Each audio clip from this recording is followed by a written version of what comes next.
நிலவின் ஒளியை பிடித்து பிடித்து பாலில் நனைத்து கன்னங்கள் செய்து விட்டார்.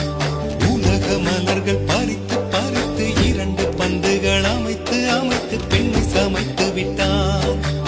அழகு என்பது ஆண்பாலா பெண்பாலா என்பதில் எனக்கு சந்தேகம் தீர்ந்தது. அழகு என்பது நிச்சயம் பெண்பாலடா. கவிதை என்பது மொழியின் வடிவம் என்றொரு கருத்து